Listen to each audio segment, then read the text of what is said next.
pakanane opo ayo para kanca ben uripe ayem tentrem. Satu kali lagi tambah kompak yuk. Kidul kae opo pakanane opo ayo para kanca ben uripe ayem tentrem. Tepuk tangan untuk Bandungan. Terima kasih, sukses selalu. Oke, sebelumnya ini sudah ready kenceng? Sudah siap? Oke, sudah siap niki nyuwun wekdal sekedap nggih damel closing dulu nggih. Ya, oke.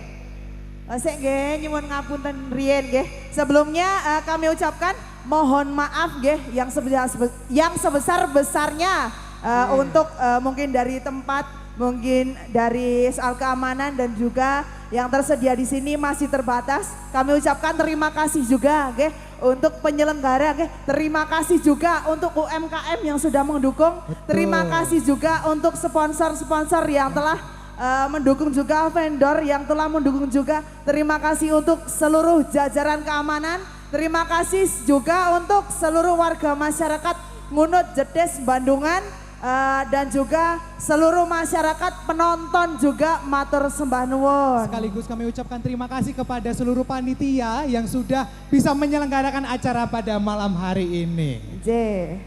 Sekaligus hadirin semuanya, kami sebagai Master of Ceremony mohon izin dan mohon maaf ketika kami ada salah kata dan salah perilaku, karena tentunya tidak ada tujuan dan maksudnya ya. Jadi sekaligus kami mewakili panitia dan seluruh penyelenggara event kali ini memohon maaf jika ada yang kurang maksimal. Melalui tersebut langsung saja mungkin. Sebelumnya tes suara dulu nggih. Siap nggih? Oke. WC Benyel mana suaranya? Sekali lagi kurang keras nggih. WC Benyel mana suaranya? Luar biasa sekali. Akhir kata, wassalamualaikum warahmatullahi wabarakatuh. Wahyu Cipto Budaya Sugeng Hambrek Sani.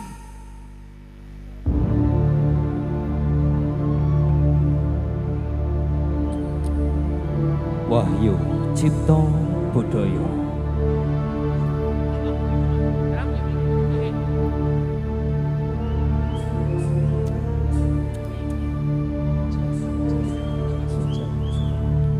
Sabtu 3 Januari 2026.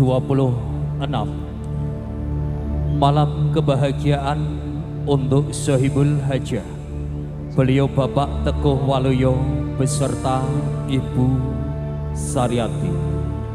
Rangkaian acara closing dari pentas seni Tasyakur Hitan, putra tercintanya Ananda Naufan Bima Putra Waluyo. Semoga malam hari ini lancar tanpa ada aral satu apapun. Satu doa dari kami, Wahyu Cipto Budaya, Sengganet Campursari Ngadirjo Temanggung.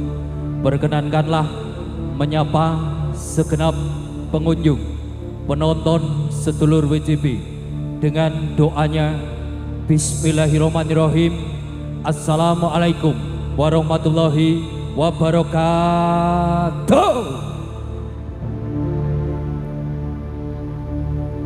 Selamat malam, salam rahayu, salam sejahtera untuk kita semuanya. Puji syukur kehadiran Tuhan Yang Maha Esa, Allah Subhanahu wa Ta'ala. Satu kenikmatan yang tak terhingga harganya. Hembusan nafas serta nikmat sehat yang telah diberikan kepada kita semuanya dari Allah Sang Penguasa Alam. Sehingga malam hari ini kami Wahyu Cipto Budoyo bisa hadir di Ngunut Bandungan tanpa ada aral satu apapun. Ucapan terima kasih atas satu undangan yang diberikan dari Beli Sibulajah Bapak Teguh Waluyo beserta Ibu Saryati. Teriring doa dan restu, semoga hajat dalam menghidangkan putra tercintanya menjadi hajat yang penuh dengan keberkah barokahan, menjadi sababiah lancarnya rezeki, dan insya Allah keluarga besar dari Pak Teguh Waluyo dan Ibu Saryati menjadi keluarga yang tentram, damai, bahagia. Terkhusus untuk Ananda Novan Bima Putra Waluyo, semoga di usia yang dewasa setelah menjalankan hitan menjadi anak yang sukses, anak yang soleh, senantiasa berbakti kepada kedua orang tua, berguna bagi nusa, bangsa, agama, juga masyarakat di Ngunut Bandungan. Salam hormat kami haturkan untuk sepuh, pini sepuh di Ngunut Bandungan, Bapak Ibu perangkat desa, perangkat dusun, tokoh agama, tokoh masyarakat, tokoh pemuda, terutama tokoh kesenian. Salam seduluran untuk dulur-dulur dari Ngudi Utomo. Terima kasih untuk segenap warga masyarakat Ngunut Bandungan. Terima kasih atas dampingan dari jajaran keamanan, dari Polres Semarang, dari Koramil Bandungan, Polsek Bandungan, dan dinas-dinas terkait. Terima kasih atas kehadiran dampingan dari segenap sedulur WCB yang datang dari manapun. Selamat malam, selamat menyaksikan sampai paripurna. Wahyu Cipto Budoyo.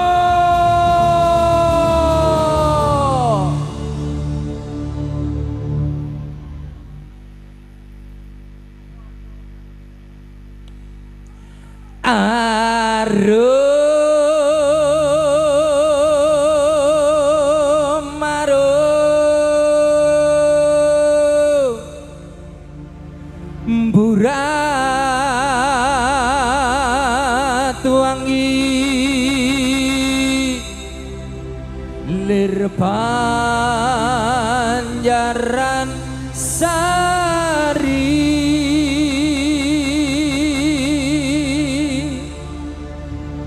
harum harum burat wangi lir Banjaran Sari, lintang kembange tawang dedenge wulan kekalang gerlap gerlip koyo sutya buka bronto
Sang Supamanggala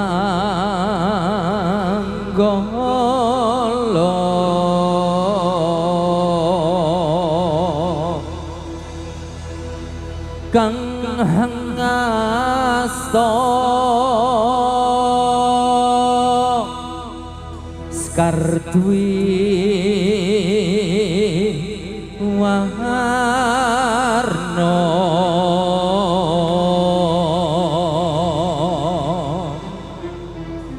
sesanti kang kunjuk mring Gusti Rahayu sakum tumati Rahayu kang marakani Rahayu kang hampir sandi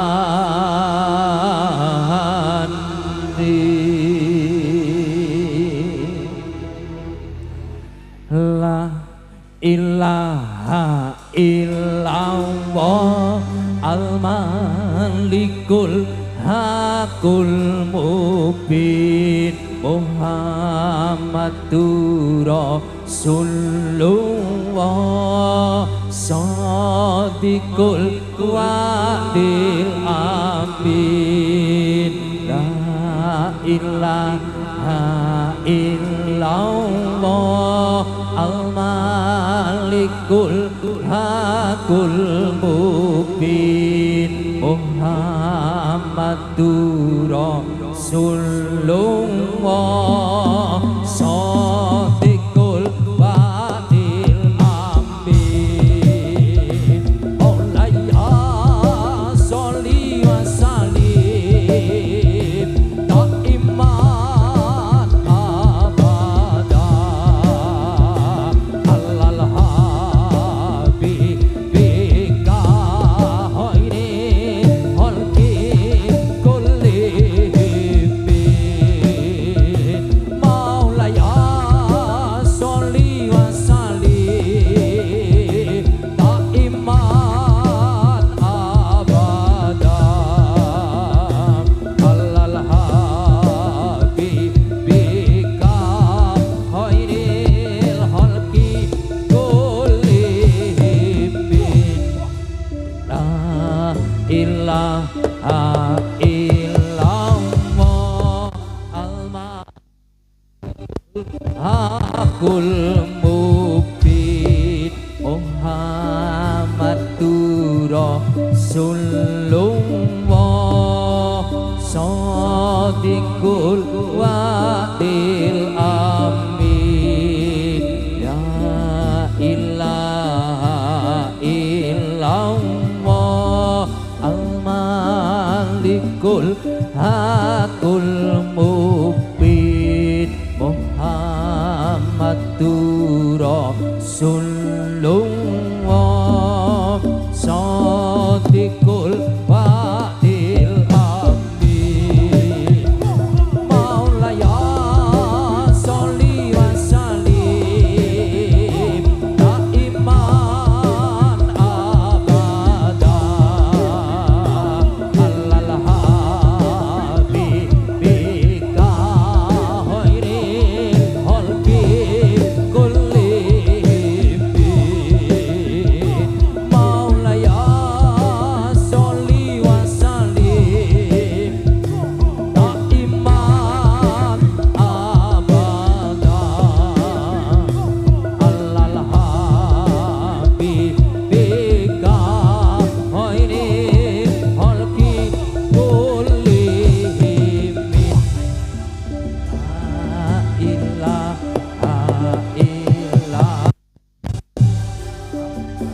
Alikul hakul mubin Muhammadur Rasulullah Shadiqul wadil amin La ilaha illallah al-malikul hakul mubin Muhammadur Rasulullah Shadiqul wadil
Muhammadur Rasulullah Shadiqul wa'dil amin la ilaha illallah al-malikul hakul mubin Muhammadur Rasulullah Shadiqul wa'dil amin la ilaha illallah al-malikul hakul mubin Muhammadur Rasulullah Shadiqul wa'dil amin.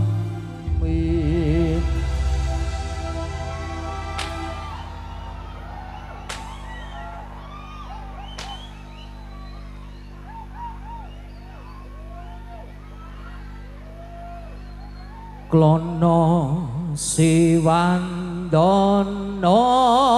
Raja Muda ing Ponorogo Sirata ing Yuda lawat raja Raisinga asta pusakane pencut yai samandiman rapasing perang pupus singo karo alas rupan iya wahi perangi tansaya rame iya wahi negarane tadi aman.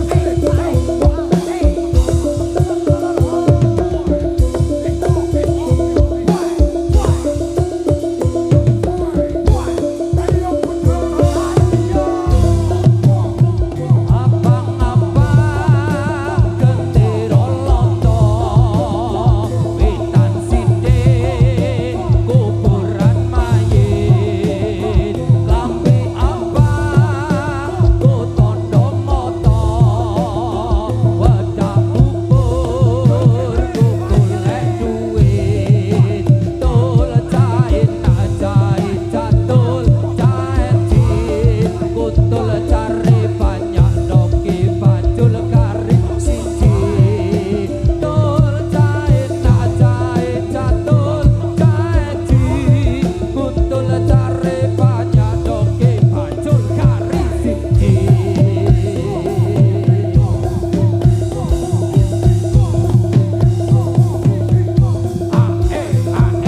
sor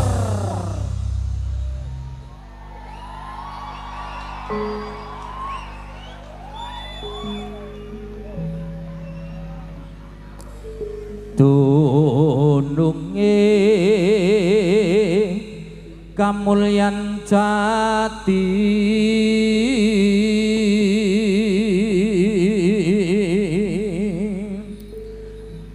tutup pondok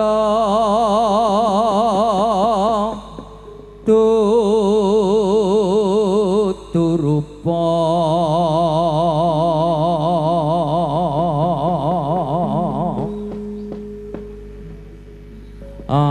amung wujud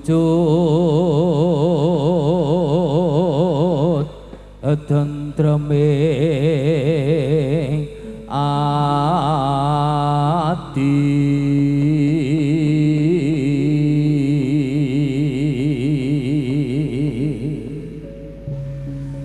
Wibagya mulya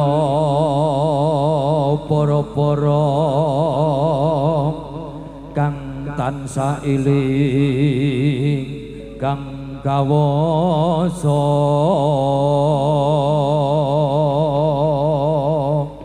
pinaringan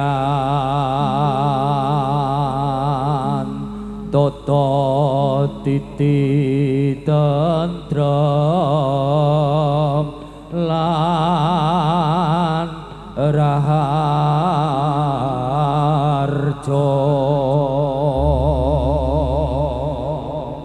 Krabaso para sadya kang maju nimbak laku Anggara Murka budal to. Yo.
Akalin jungkir negarane goncang.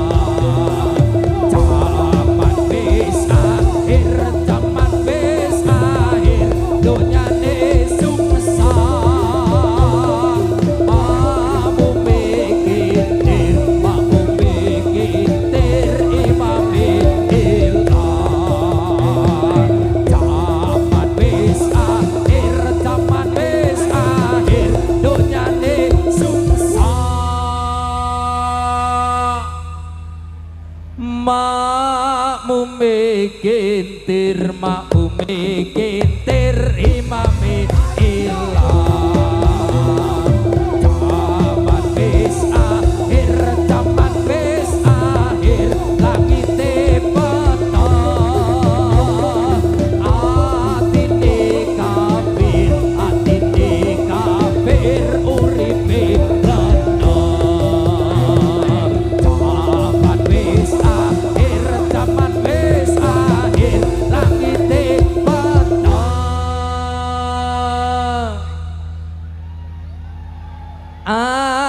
atine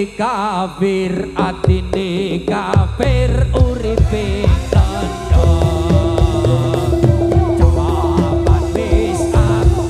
jaman wis akhir banjire pandang sing muri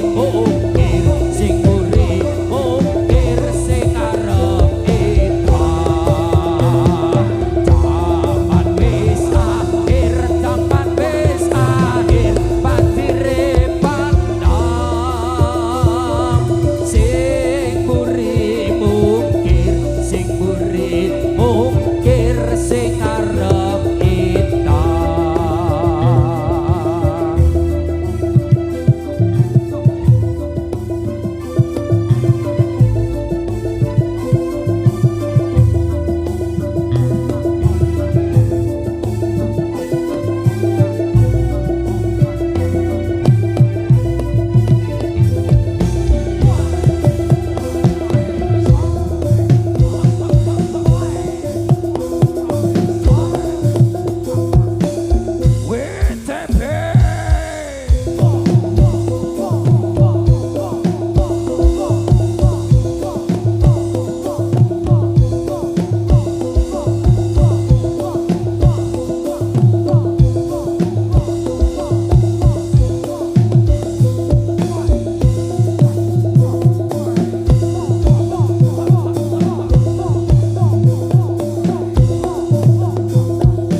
ceritane wayang Jawi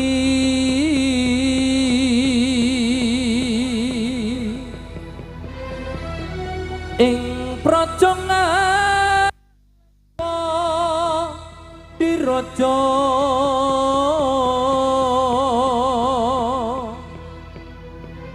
Rawana raja arane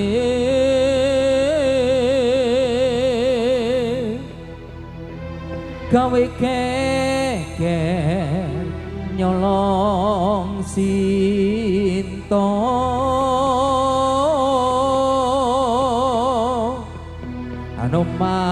Anoman cancut tumanda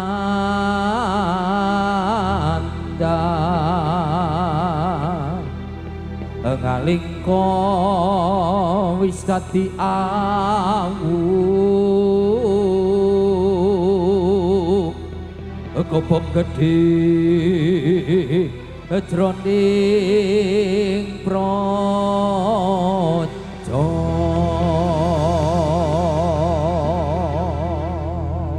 Ramunya Sang Sukma Manggala Wahyu Cipta Budalir Kadya Prabancana Budaketa. oh ah oh ah Ayo le.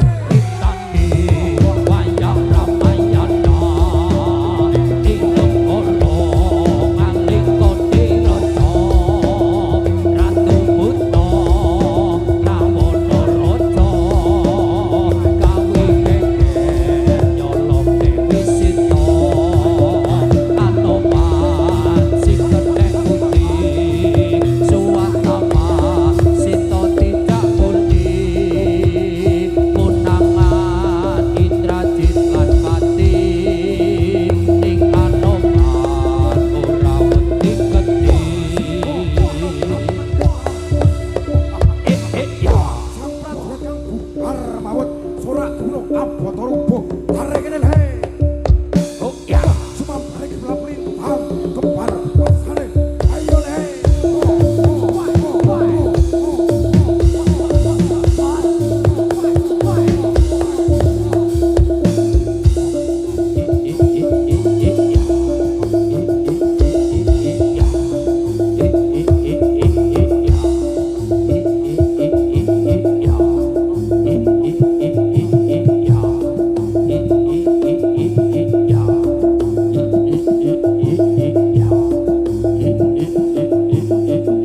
mamut rasa kamanungsan murang tata tamalan durjana wana wasa cambul gunduh sujan motan bisa bini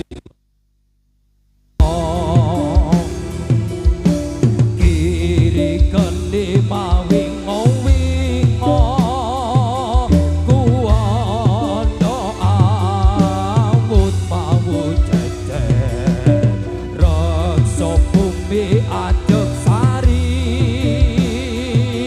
mindo amu karso samudra pamut rasa kamanungsan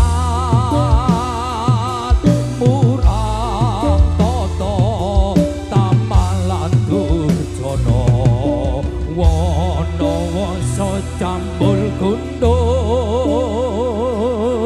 sujan motan bisa pindhi loyo.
Koyong ngene yen nandang loro asmara jroning nolomang ngambar arum puspita dahat rasaku sesanding marang sliramu ya ayu memandi jantungku.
kawasa sabar uga nerima beteni marang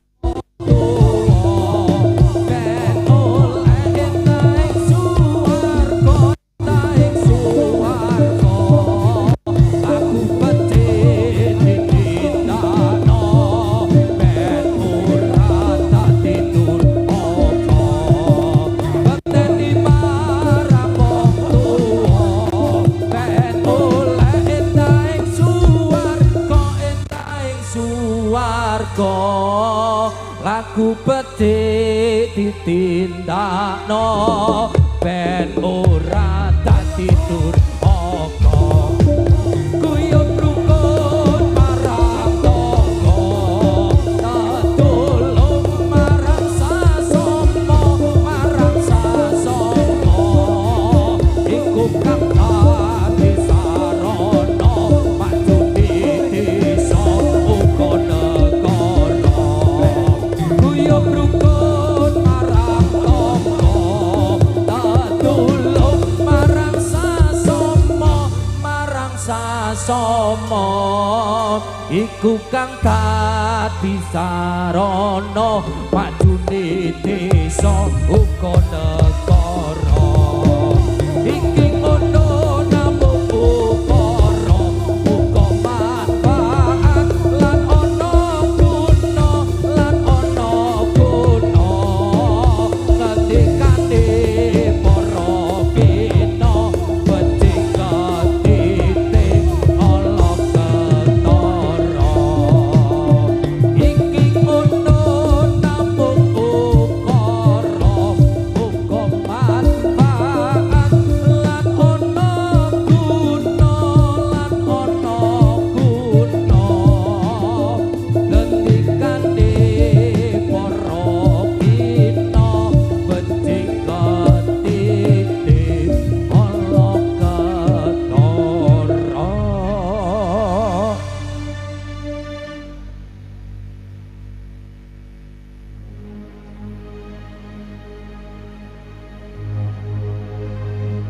sluku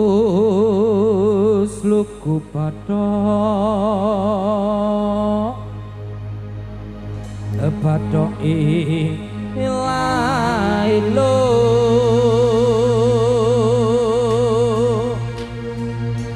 sirama menyang sulu oleh payung munong jentik lulupa wong mati ora ubah yen upah meten dibocah yen urip golekno duwe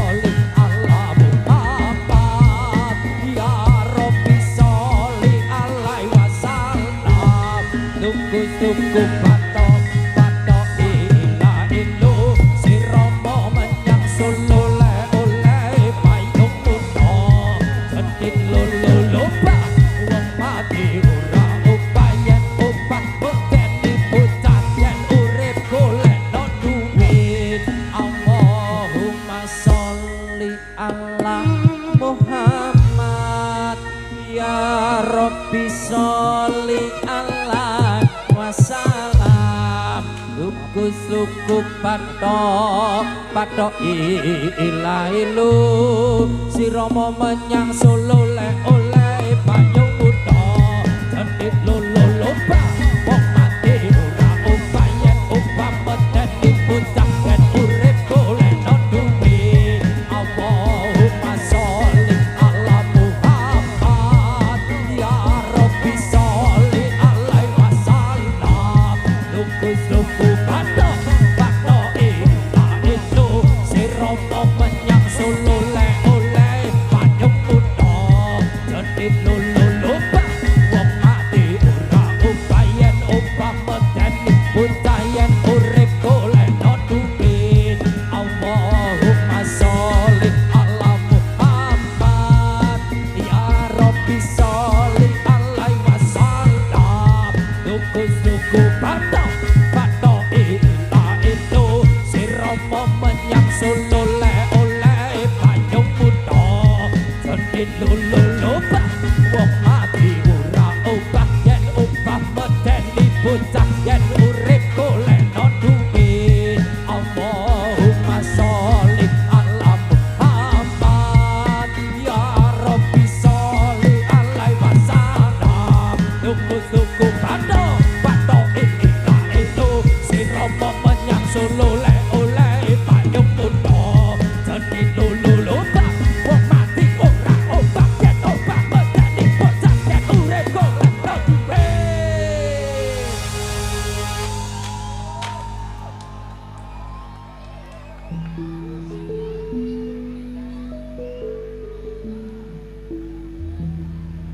tak lilo lilo lilo ledo jumenengo ojo pijenaki anakku sing bagus rupane yen nangis gak ilang Pak Gusti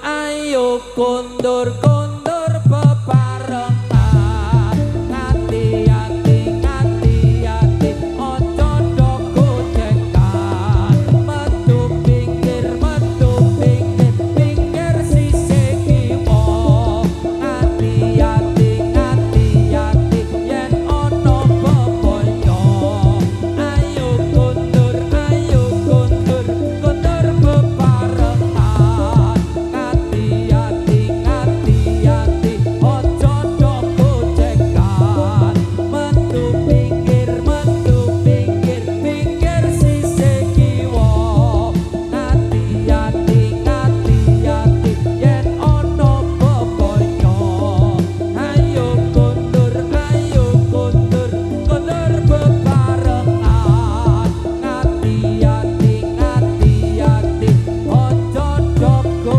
cekan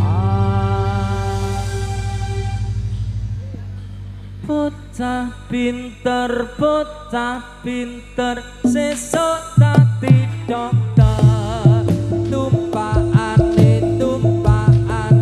mobil lan skuter ayo kondur bebarengan ngati-ati ngati-ati ojo doko cekan metu pinggir pinggir sisih kiwa ngati-ati ngati-ati yen ono bebaya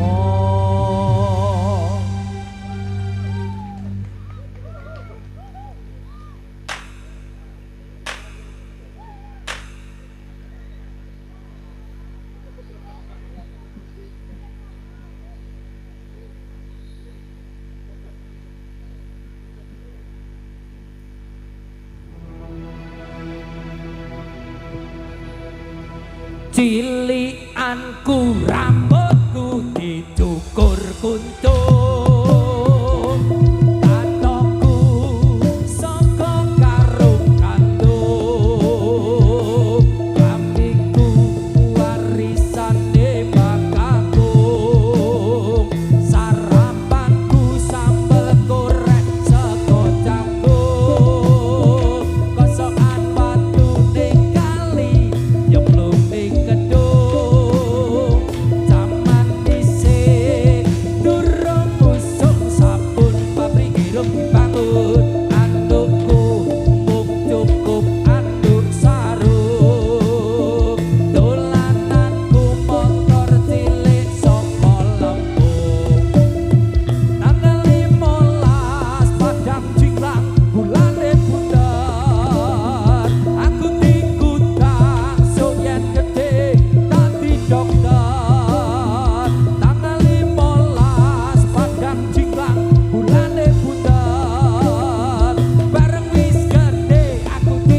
eling-eling sira manungsa jaler esti enom lan tuwa saben dina padha elingo kapan-kapan nampa timbalan kang maha suci kelem ra kelem bakali mati isalindi penganggon putih yen wis budal ra iso mulih tumpakane kereta Jawa rudane papat rupa manungsa jujukane umatku tanpa bantal tanpa kloso umaira ana lawange turune dhewe ra ana kancane ditutupi anjang-anjang dikuruki disirah kembang.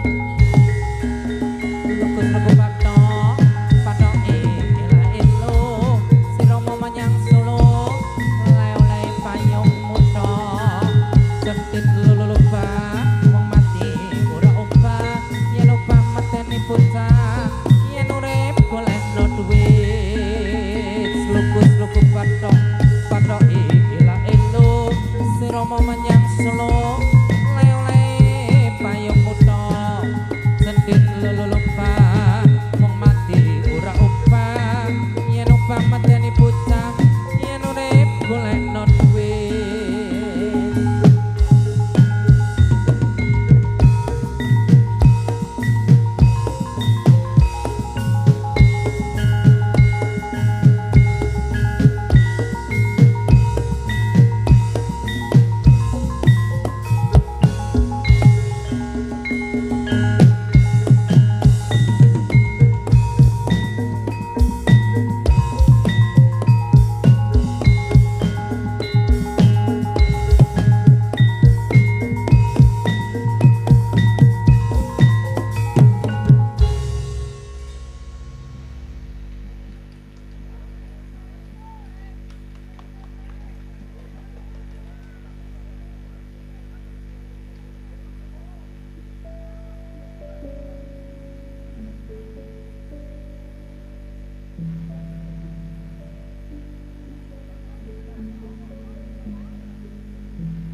Ku coba melempar manggis, mangisku lebar maka ku dapat.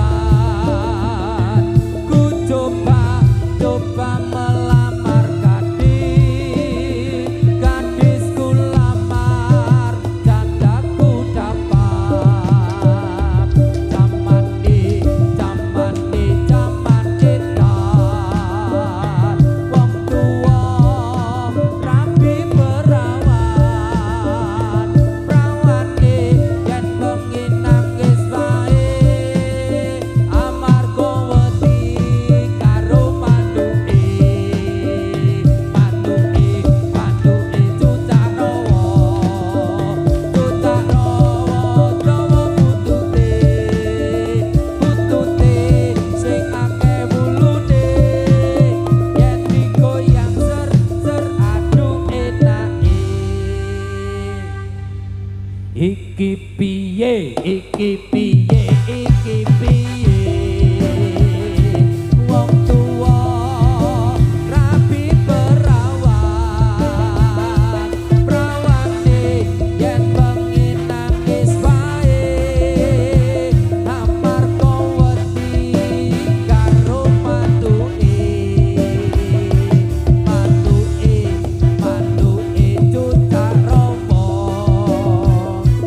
cucak rawa dawa butute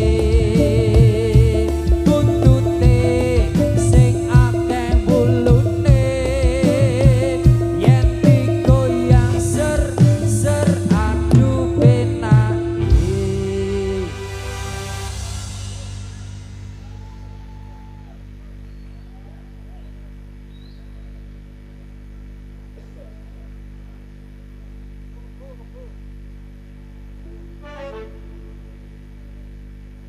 Sore kebune kiro cai wono lembuyang ombo godhoke yo elo ya elo yo lale dewe yo lale ala kebon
Tombo ati iku